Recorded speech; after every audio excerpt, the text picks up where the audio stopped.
Rail Up, the future mobility podcast with innovators and leaders of the ecosystem. Presented by Sebastian Sperker. Our guest today is Jörg Nowaczyk, CCO of GATX Rail Europe. With extensive experience working for major railway companies across Europe, Jörg is the ideal guest to explore the world of rail freight wagons and the business model of wagon keepers. In this episode, we will discuss innovation and the latest trends in the industry while gaining insights into the European and US freight wagon markets. We will also learn why the wagon leasing markets will grow and explore new methods of transporting CO2 to combat the climate change. I'm happy to have Jörg with us today, sending warm greetings to the beautiful city of Hamburg. Hi Sebastian, good morning. Thank you for the invitation. You're welcome. Jörg, how you would describe yourself? Are you rather a leader or an innovator? I would say both, trying to cope with the innovation and with the leadership. Okay, so our more or less standard answer. And yeah, let's dive into our topic and let's begin our journey. And let's begin to discuss about a personal observation, because I think that the value of wagons are often underestimated in terms of cost and impact and efficiency. And when railway undertakings starting to optimize traffic flows, they're very often focusing to optimize the local efficiency rather than the wagon efficiency.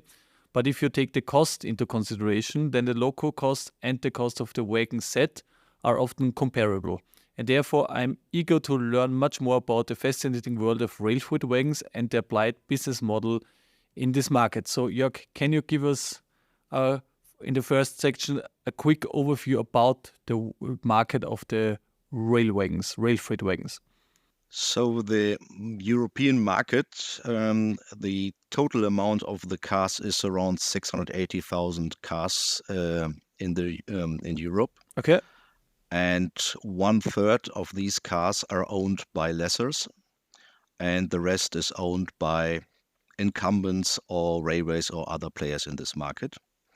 Traditionally, the lessors have the overweight in tank and gas cars, and the classical incumbents and railways have normally more the freight cars in. Why special tank and gas rail cars? It's a question of risk and of service components. And in the old days, the incumbents refused to get this risk. And so therefore, the private sector was established and they started with tank cars. And this is the traditional business of railway lessors. That's the European market. And what about the US market, as your company operates there as well? Yes, our company, so our corporation is called GATX, and our colleagues in the US, they are dealing in the North American market, which consists of Canada, North America, and Mexico.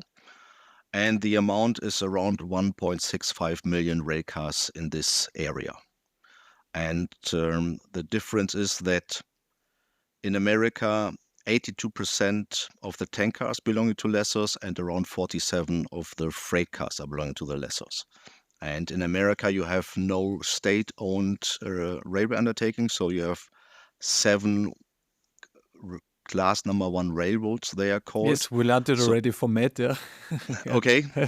And so they have a big part, and they have an own lessor, it's called TX, so that's their kind of own lessor where they are bundling their needs as well beside of the private ownership. Okay, but that's interesting. So the US market is by far bigger than the European market.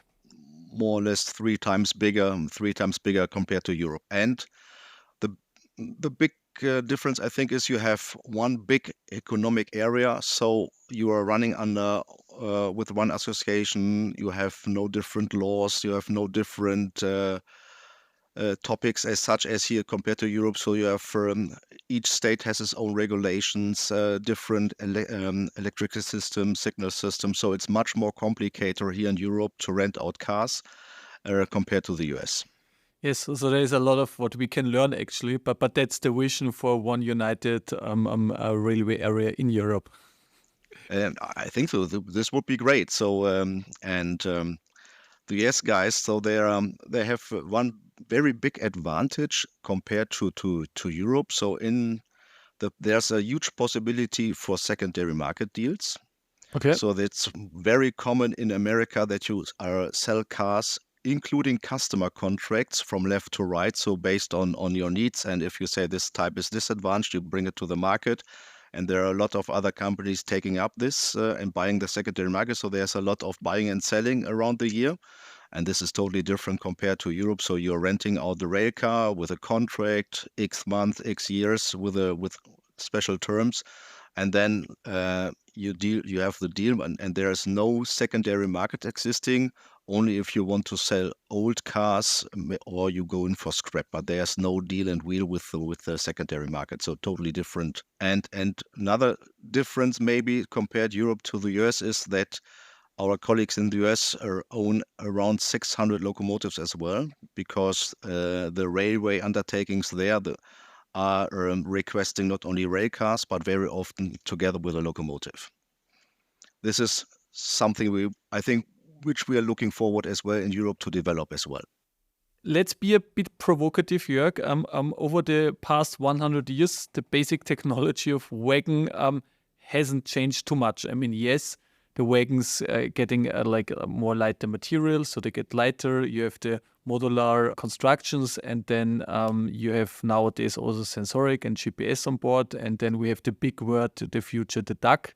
But generally, like the whole setup hasn't changed that much, and I'm just interested is that the design of the wagons already so perfect, like 100 years ago, that there is not really a need to further big major change or innovation on that, or how comes?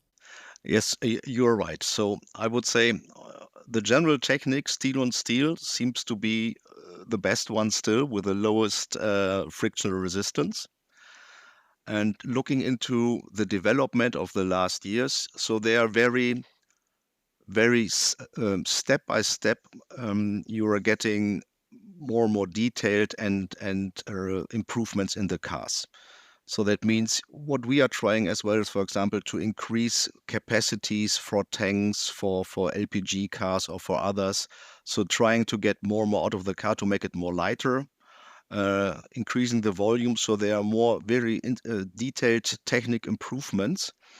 But as you know, I think railway is a very slow industry, and there are so many regulations and national interests. So to get really huge improvements, you mentioned the duck, this lasts very, very long. It takes decades. So I would sometimes love to have the same speed as in the automobile industry, really to get real innovations and developments. But this is, wow, it's really tough to get it done here in this sector. Okay, but I mean, in what big innovation you can think? I just read it on your homepage. One of your core values is dare to change. So basically, what is the big new things in wagons? I would say big new things in wagons. On the one hand, conventional cars to develop up to the maximum. But on the other hand, looking more into intermodal solutions. So we see it on the market that more and more intermodal solutions are requested. You are getting more or less every superstructure you would like to have, you're getting now containerized. Sometimes a conventional car seems to be the better solution, but if you have the complete view on the logistic chain, an intermodal solution could be even better. Having track transport in mind and the setup on the rail. And the biggest invention we are looking forward is now to pick from the market already existing solutions, or inventing by ourselves solutions which are not existing. So this is now what we are doing, and now we are preparing or creating products for our customers. One example is, for example, the powder industry or cement industries. The entire fleet, not only at GATX, but in the market, is quite old. And this means we have to reinvest. But the prices increased over the years, more or less they doubled.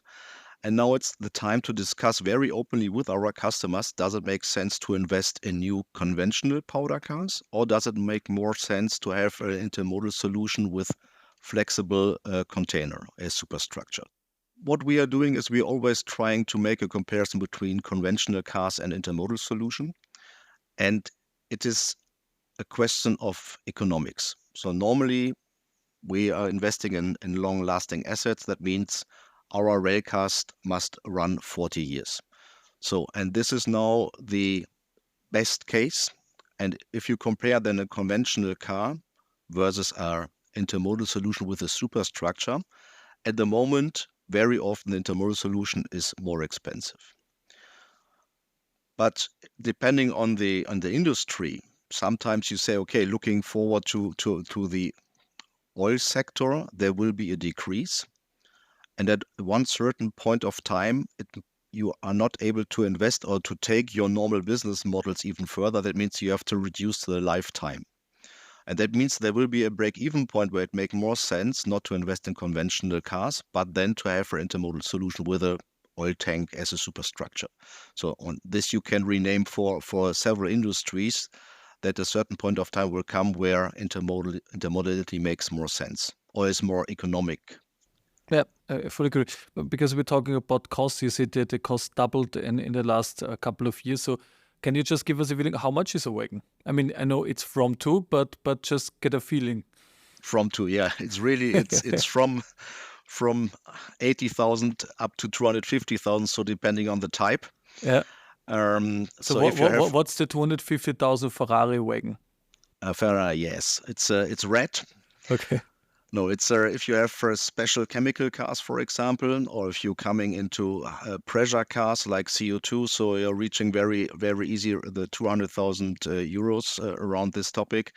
So really depending on the car type. So intermodal cars are as well, if you have a classical platform cars, these are more or less the cheapest ones, and then coming into some other types. Can you give us also an overview, like you said just manufacturers, like there are not too many manufacturers, at least big ones out there. How many are there out there, and who are they? I assume around 10 to 12 manufacturers across Europe. So you have bigger ones and some smaller ones. So you have two big ones. This is Tatra Wagonka and Greenbrier. I would say these are the biggest manufacturer in Europe with a huge capacity. So the total capacity is around 18 to 20,000 euros cars per year, which the manufacturer are able to build. Let's also come to one topic which is very often presented, like in the podcast. If we talk about innovation, like in railway, especially in rail freight, then you will always hit the 2 buzzwords, ETCS and the DAC. And as we're talking about wagons, let's have like a short deep dive into the DAC. So what is your personal observation about the DAC? Yeah, and maybe you can also give us some like positive aspects, but also some challenging aspects regarding the DAC. So how a lessor is seeing this topic? On the one hand, just having only the focus as a lessor, we can say we don't need it. Okay. Because the participants in the railway sector, so the railway undertakings are the biggest profiteers about this DAC solution, because it enables the railway undertakings to use the cars in a different way and to have several positive effects out. But in general, as a general statement, we need the DAC as an industry, because this will boost us into the next century. And without DAC, you really have the problem that railway can still survive compared to the road business, because they have so many inventions there. They are so fast, and they are really very short behind the rail, because with the battery or hydrogen engines in future and so on, they are taking as well the environmental aspect for them. So that means we in our industry have to compete with a truck business, and that means we need ECTS for the locomotive and we need the DAC for the cars, because this enables the whole industry to increase the operational setup. What are the costs for the retrofit to equip a rail car with the DAC? So to my best knowledge, the retrofit is around 20,000 euros per car. Per wagon. Okay, for the 2 couplers. For the 2 couplings. Okay. So this is, to my best knowledge, we are The industry is in the evaluation phase, Yeah. so we have now the coupling. The producer is now named, and now we are coming into the next level of tests. So there are many, many different working groups acting now across Europe. We are now getting the first 100 test trains, which are now going into operations. So to make really the operational test and see if it's really working across Europe. So before there have been some normal tests, and there was one train running across Europe, so more or less in each country. This is now the next step before coming, hopefully, to the end of this decade to the real retrofit of the duck. Okay. So now you asked for the challenges, and now Yeah. the challenges are, because if you have, as mentioned, around 680,000 cars, so the industry identified around 450,000 cars which are not too old for the retrofit. So 1/3 is already too old to make Too any old. So retrofit. Okay, but this is, for from a example, technical perspective. So from the technical okay, perspective, okay. because it makes no sense if you have a 40-year or 30-year-old car to retrofit with such cost, because somebody has to bear the costs. So, and we have at the moment the challenge that we are still in the process with the EU of funding. It's still ongoing. It's not clear if and how much. And the other topic is, if you have 450,000 cars, you have to pre-produce 900,000 couplings. This That is sounds a lot. something which takes a while. So, and then the next step is, and there are several discussions ongoing, how to make the retrofit and the exchange of the couplings. And that means you need to have enough workshops. Each workshop has to be equipped with a coupling, and you need the right manpower. So today, in only a few cases, our workshops have electricians. So this is a totally new topic for our workshops, which have to be built up over the next years, that you're able to handle this topic. And we are still in a unclear situation, because we are trying as industry to get its so-called a duck ready car. That means where are the tubes, the empty tubes below the car, where they have to be, so that that you can pre-deploy each car, a new build or during a revision, so that everything is prepared, that for the day X you have only to exchange the screw coupling with a new duck. Okay. So to decrease the time in the workshop. So there are so many open topics still to evolve and to clear and to agree to. And this is a huge topic, but this must work. Otherwise, we are really getting into trouble. We learned that Wagon costs between 80 and 200K, and an upgrade of the duck about 20K per unit. That means quite a significant additional investment per rail car. And are the customer ready to take this additional cost? Because basically the bottom line is then it gets more expensive to rent cars. This is the ongoing discussion with the railway undertakings, with the EU, and in our sector. You're right, somebody has to bear the costs. And this is a very crucial topic, because over the last 1 or 2 years, the railway industry already lost a lot of traffic, especially in the intermodal traffic, due to higher cost and a very competitive truck market. And we have to be very careful not to bring too much cost to the sector, even if there are some positive effects and synergies and so on. But at the end, it means this investment increases the price per day per car about 1 or 2 euros.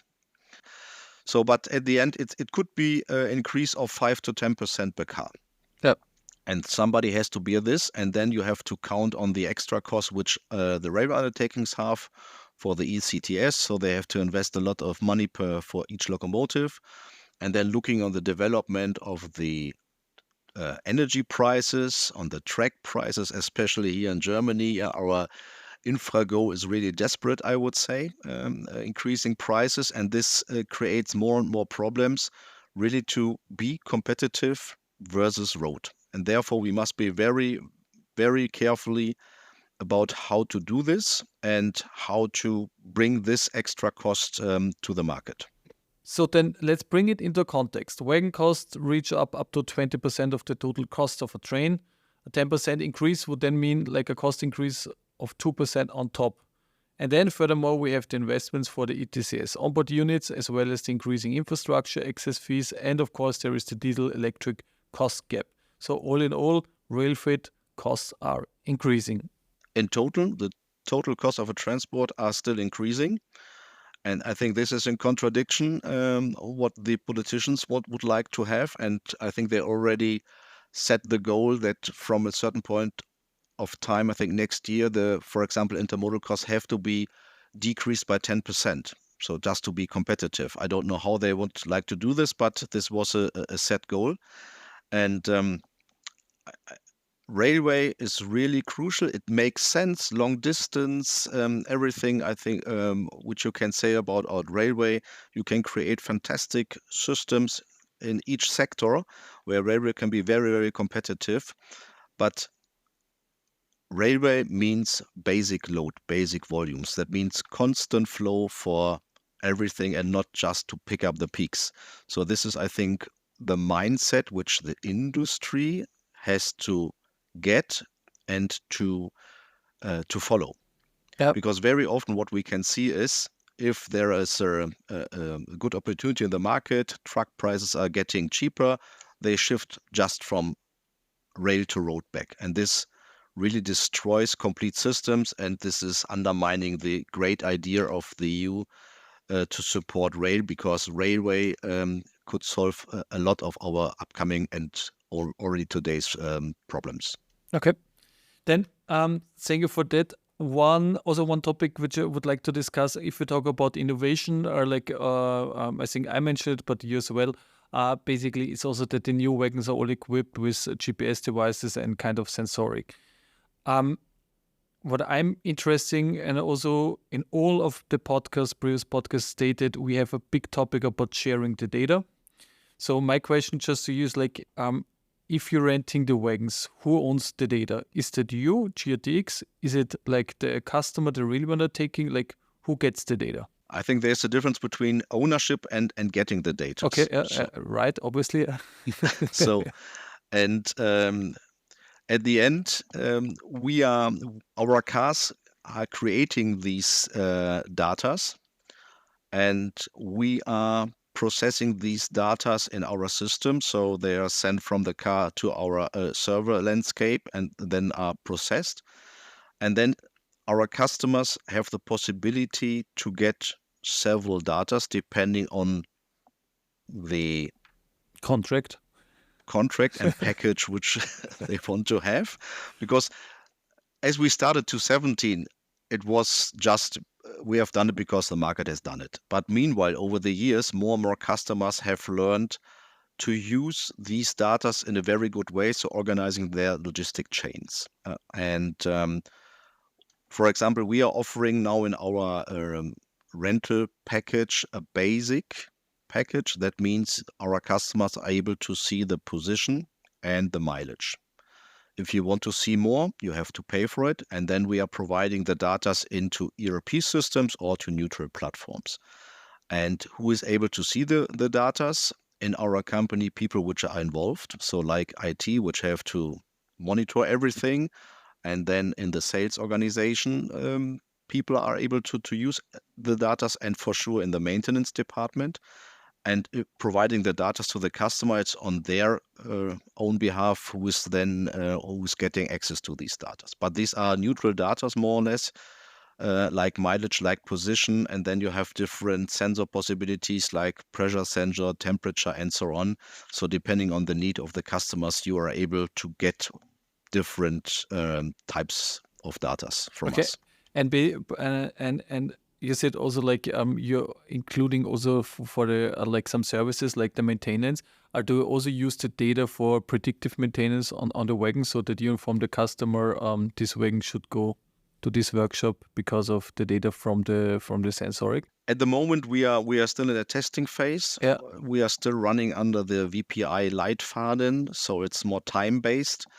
but we are checking, and we have started now with the intermodal to do it more mileage based. And for sure, we take these data, informing the customers, and to agree then to the right timing to put it into the workshop or to maintain it mobile.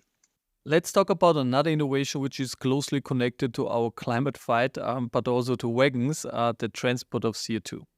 One approach to address heavy CO2 emissions of the industry is the carbon capture technology. That the filtered CO2 will be liquidized, and then next to pipelines, the rail transport will probably be the most efficient way to transport CO2 to ports or other CO2 storages. And that can generate huge volumes, as for example, the CO2 emissions of a cement factory is between 2 and 4,000 tons daily. Right now, the export of CO2 emissions has no legal frame, but more and more governments presenting climate plans including these methods. So therefore, a new fleet of special wagons is needed, and I'm pretty sure that GATX is on this topic, right?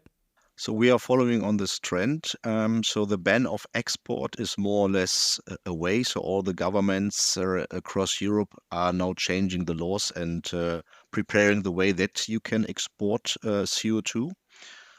From the history, there's only a very, very small market for it's a very old market, and some cars are only existing. And this is now a new or different type of CO2, which is liquefied in the waste burning industry or cement industry.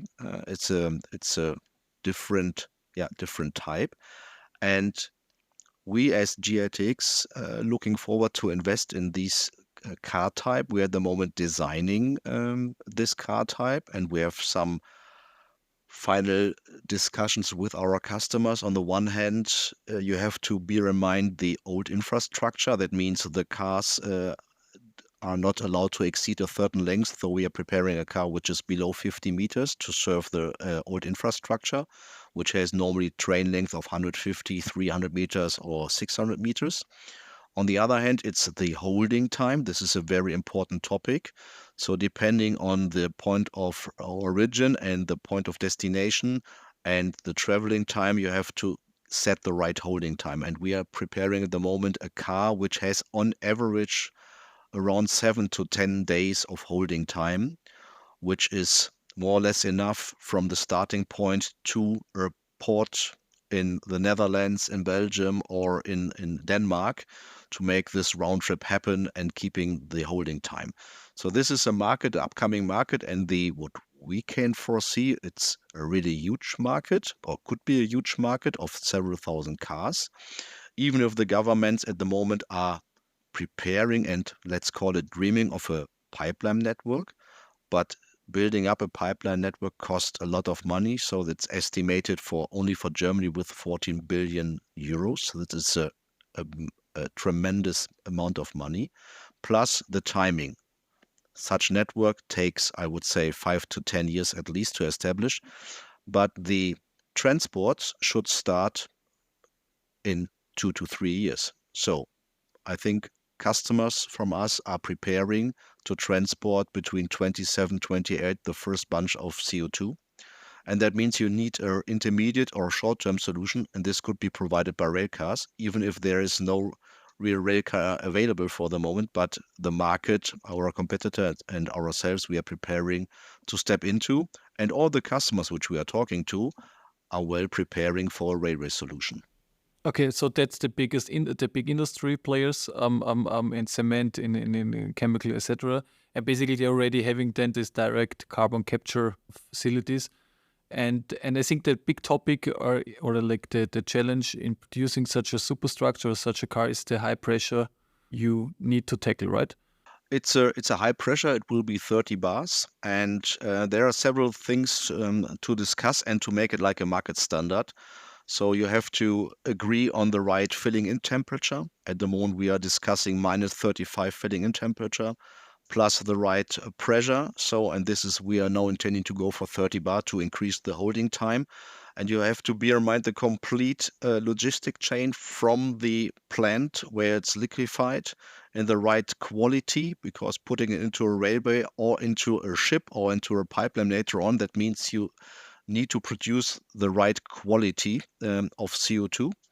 And we have to agree to the right fittings and valves so that we can really prepare a market standard so that it's really European-wide accessible and creates not big operative problems. So this is still under investigation, and we are trying as an industry to create a European-wide market solution. The private wagon keeper dates back to the 1850s, so it's not really a new business model, but basically how the market is changing, because you said like there are the 4 big players in Europe. At least there is I think the biggest is VTG, then you have Ameva, then you have GATX, and then Vascosa. But the main, like the biggest wagon keepers are still the incumbents, like DB, like PKB, RCG, or JD, or you name it. Yeah. But basically, is there a change in the market? So basically, the private wagon keepers getting more wagons because they have the financial environment really to invest, and the incumbents renting more wagons instead of investing in wagons. Is there like a trend? What do you see? So basically, is your market growing? I would say our market is growing, yes, because as you mentioned correctly, the incumbents are more interested now in renting locomotives and rail cars. So maybe they are investing only on specific wagon types, very specialized maybe, but the overall discussions we have with such companies and what we can see is that our market share is increasing, especially in the classical freight car. So there we can see that we got a lot of requests, and over the next years, I think the market share, I don't know the number exactly, will increase, but the overall strategy is, and this is balance sheet driven, I would say, and for sure money driven, that there's more the interest of these companies is to rent out cars. Quick look at GATX, because like can you just make a short introduction of the company? We are the 3rd biggest lessor in Europe. The headquarter is based in Vienna. We have big organizations in Hamburg and in Warsaw, and we have several sales offices across Europe. Our fleet reaches this year 30,000 rail cars. The overweight at the moment are tank and gas cars traditionally. The share is around still 80%, and we have around 20% freight and intermodal cars. And our goal is that we deliver highest quality with the best service in class, and we are willing to invest. So normally we are investing each year around 1,500 rail cars, different types. We can see that the future investment will last more into freight and intermodal cars, even if there is a huge downturn at the moment in intermodal. But on the long run, freight and intermodal cars are the investment which we will make. And we are still investing in tank cars and in gas cars, but in a minor way. Furthermore, we can see with the new energies which are now coming up that new car types will come to the market, like a CO2 car, which is now, I think, a very hot topic for the next years. There will be a new market coming up. So, and our main goal is to deliver high quality, high service. We are serving the market with so-called full service or dry service packages. We are renting out cars, we are buying fleets, we make sale and lease back. So we are offering across Europe a full package offer. Okay, and basically you said you're still investing in tanker. I mean, 1,500 cars. This means like an investment sum of approx 200 million euro a year, I would say. Like if you're just yes, correct. It's in that area, correct. And basically, if you're investing in tank cars, and we know already that in the future, like especially this business will decrease. Yeah, it probably will not vanish, but it will decrease. So if you buy today a wagon, which the utilization is calculated of 40 years, yeah, so you have a big exposure on your balance sheet. Yeah, you have a lot of assets. Is there any like hedging or to mitigate this exposure? Or yeah, we are in a lucky situation that our fleet has a very good average age. So we have cars which are brand new and which are quite old, so we can balance this out over the years. So scrapping or selling old fleet and then really adapting our tanker fleet towards the request from the market. At the moment, we can see, honestly speaking, huge requests, and this fits into our market study, which we have done, that the demand is increasing till end of this decade, and then step by step it will decrease. But this we can then hedge or balance out with our complete fleet, which has a very, as mentioned, a very interesting average age, and so therefore we can decrease over the next 20, 30 years to the level that it fits to the market requests.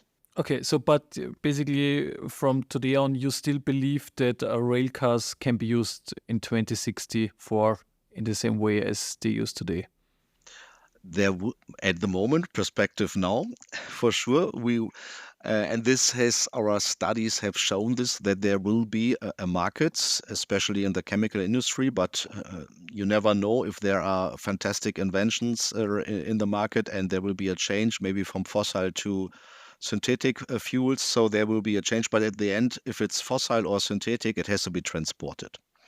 So therefore, our cars are able to transport different types of fossil or synthetic fuels, and therefore the usability is given, and therefore we are convinced that this is still the right investment. And if you look at the number of GATX, it seems to be a very profitable business. On the published results of your company, you can see that the EBIT margin last year was almost 30%.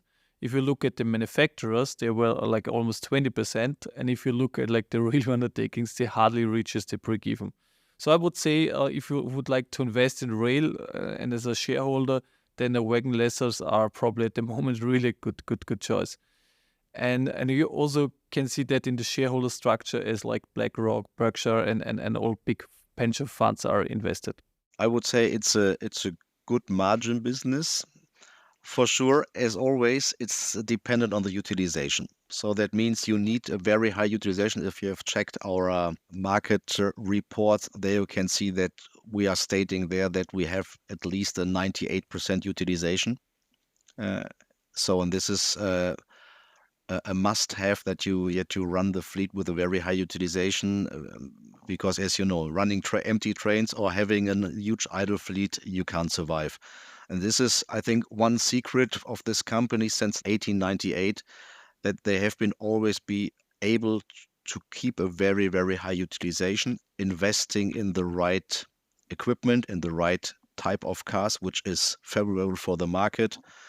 In America, having the chance to sell disadvantaged cars to other market participants, and here in Europe. So our backbone is the tank and gas business, which is really, even with the dips of financial crisis, Corona, whatever, we have always had a very good utilization. So therefore, and the mixture of our portfolio supports us really in delivering quite good figures. So GATX, you must know, consists of several companies. So we are acting in 3 big parts: North America, Europe, and India. Plus we have for a daughter company, it's called Trifleet, renting out container, and there is a share or a joint venture with Rolls-Royce providing aircraft energy. So it's a huge bunch of different companies. Everything is with huge investments in long-lasting assets, and always driven by a high utilization. We learned about the profitable business of GATX, and let's talk about the people behind these stories. So, who is Jörg?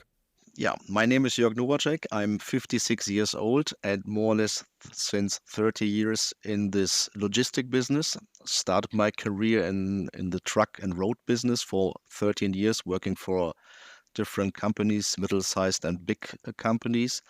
And then turning beginning of the 2000s into the railway sector, starting at the Bayerische Trägerzuggesellschaft. Maybe some of old railway fans know this company. And then following up by a 15 years relationship with TX Logistics, where I developed more or less the total or today's existing intermodal network, so at least a part of it.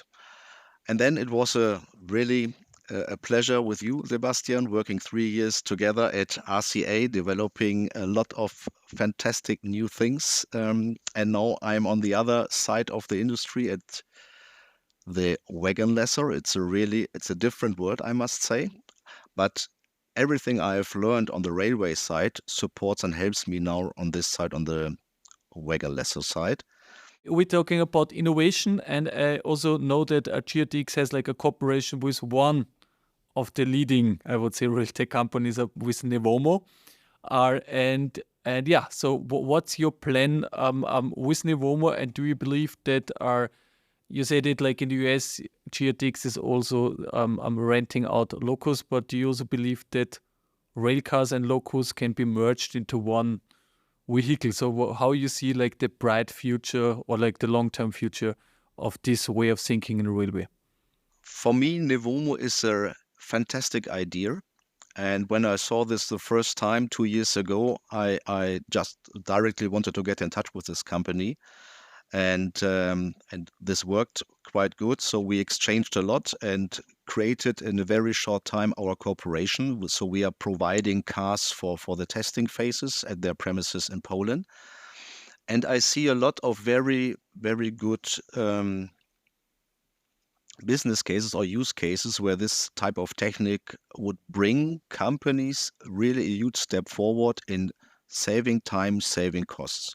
So I can see this new way of self-driven cars, especially in infrastructure like port facilities or in private infrastructures like big steel plants where you need to park cars in a very specific position in front of the production sites, and there are so many really good use cases. But here as well, it's something we have to change the mindset of the railway industry. This could be an additional technology which has to be combined with the already existing ones. And one example could be with the duck. Coming back to the duck topic, so we have not only the duck retrofitting of the wagons. The other crucial point is we have to retrofit the locomotives. And at the moment, there's no really solution existing how to retrofit a lot of diesel locomotives which are doing the last and first mile. So here, for example, Nevomo with his technique could really solve a huge problem, taking a self-driven car, putting the devices into the infrastructure, and then combine screw couplings or conventional technique and even duck technique together with the Nevomo technique and solving a huge problem. So this would be one dream. Yes, that's a big vision, and I'm convinced that this approach is one part of the solution for the future. And as in the previous episodes, we already discussed with 3 rail tech companies like Parallel Systems, Nevomo, and Intermodal, and they are working already to introduce the next generation rail cars to the market. And if producers, lessors, and railway undertakings working together, I'm pretty sure we can shape the ecosystem of rail, and that's RAILUP. Yeah, greetings to Hamburg, and welcome to the club. Thank you very much, Sebastian. The ball is in your court. What is the next step to drive change? So we are intending to even increase the cooperation with Nevomo or maybe other innovative companies to have a broader perspective to the rail car as such. Plus, we are doing ourselves a lot of innovation. So we have an own construction department where we are looking forward to invent some own solutions and increase our portfolio and to offer several solutions to the market. What is the contribution to drive climate change? On the one hand, personally, I'm trying to use the railway as much as possible if the trains are running and on time. So this is sometimes a challenge in Germany, but I try to use more the train. On the other hand, I'm engaged in several associations pushing the railway sector as such. So with a holistic view, I'm trying to convince other associations, other industry to use railway more and more and to increase really the market share up to the dream of 30%. Which superhero do we need to avoid the climate disaster? I think you can name Superman, Superwoman, whatever, but at the end it starts with us. So we as a society, we have to change our mindset. And really to accept with this climate change means changes for ourselves, and to accept that there have to be built up infrastructure, maybe if I don't want it, but it's needed. And therefore, the biggest challenge, especially for us, is to convince the society and the people that they have to accept this change and to change the mindset. What's the takeaway from this episode? My biggest takeaway is that the US market with 1.8 million railcars is almost 3 times bigger than the European market. Furthermore, we learned that in Europe approximately 1/3 of the 680,000 railcars are owned by Wagon keeper companies, while the majority are still owned by incumbents. However, this trend is expected to change as incumbents are increasingly opting to rent more from lessors rather than investing in new wagons. This is why the market of lessors is expected to grow in the future. We also learned that the railcar costs between 80 and 200,000 euro and should be utilized over 40 years, which is comparable to locomotives. I was also surprised to learn that the business model of railcar lessors dates back to the 1850s, and they initially started renting out tank railcars, which are still one of the most common types in these company fleets. We also heard that there are 2 sides of the coin when it comes to the DAC, and that the cost for a retrofit will be approximately 20,000 euro per wagon. I was very surprised that solutions for the CO2 transports are already in progress, even though the legal framework for exporting CO2 is not yet in place. However, Jörg is convinced that the industry needs to use carbon capture technology to achieve CO2 neutrality, and it's likely that this CO2 will be transported via rail to ports and beyond. This innovation can boost rail freight and support the fight against the climate change, which is very much in line with the RAILUP mission. This podcast connects innovators and leaders worldwide to shape the future ecosystem of rail. Rail Up by Sebastian Sperker.